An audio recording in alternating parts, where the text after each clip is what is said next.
యువత గణేష్ ఉత్సవం నిర్వహణ ద్వారా నేర్చుకునే జీవన పాఠాలు. 1. లీడర్షిప్ మరియు టీం వర్క్.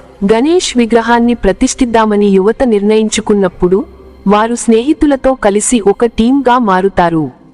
పనులను విభజించి అలంకరణ ఒకరు, నిధుల సేకరణ ఒకరు, మరొక్కరు పూజా ఏర్పాట్లు, సాంస్కృతిక కార్యక్రమాలు, నిమజ్జనం ఎలా చేయాలో తెలుసుకుంటారు. ఇది వారిలో లీడర్షిప్, కోఆర్డినేషన్ మరియు కలెక్టివ్ రెస్పాన్సిబిలిటీని నేర్పిస్తుంది. 2. Financial management. యువత తమ ప్రాంతంలో తిరిగి ప్రజల నుండి చిన్న చిన్న విరాళాలు సేకరిస్తారు.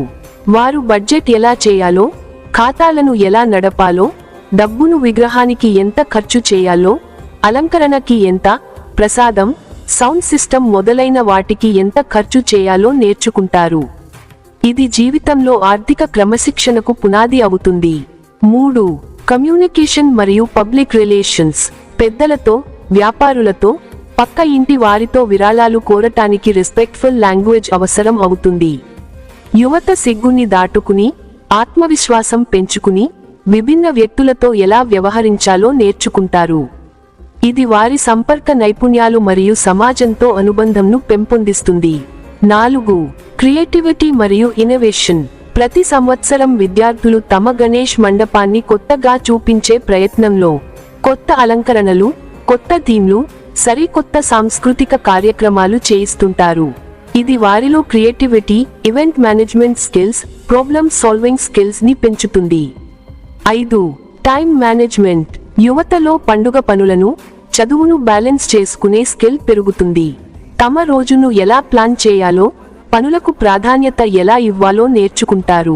విగ్రహం ఏ సమయానికి తీసుకురావాలి, పూజ ఎప్పుడు చేయాలి, నిమజ్జనం ఏ రోజు చేయాలి అని ఒక టైం టేబుల్ సెట్ చేసుకుంటారు.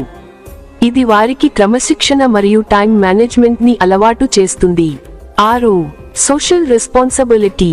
పండుగ కేవలం వినోదం కోసం కాదని యువత గ్రహిస్తారు. సమాజ సేవ గురించి తెలుసుకుంటారు. వారు ప్రసాదం పంచటం, వీధులు శుభ్రంగా ఉంచటం, జనాన్ని నియంత్రించటం, కొన్నిసార్లు పుస్తకాలు, ఆహారం దానం వంటి కార్యక్రమాలు కూడా చేస్తారు. ఇది వారిలో సామాజిక సేవా భావన మరియు క్రమశిక్షణని పెంచుతుంది. 7. యూనిటీ. వేర్వేరు నేపథ్యాల నుండి వచ్చిన స్నేహితులు ఒకే లక్ష్యం కోసం, గణపతి బప్పా కోసం కలుస్తారు. ఇది అహంకారం, కులం, మతం, స్థాయి అనే భేదాలను తొలగించి ఐక్యత, స్నేహం, ఆనందాన్ని పెంచుతుంది. 8. సవాళ్లను ఎదుర్కోవడం. కొన్నిసార్లు డబ్బు తక్కువవుతుంది,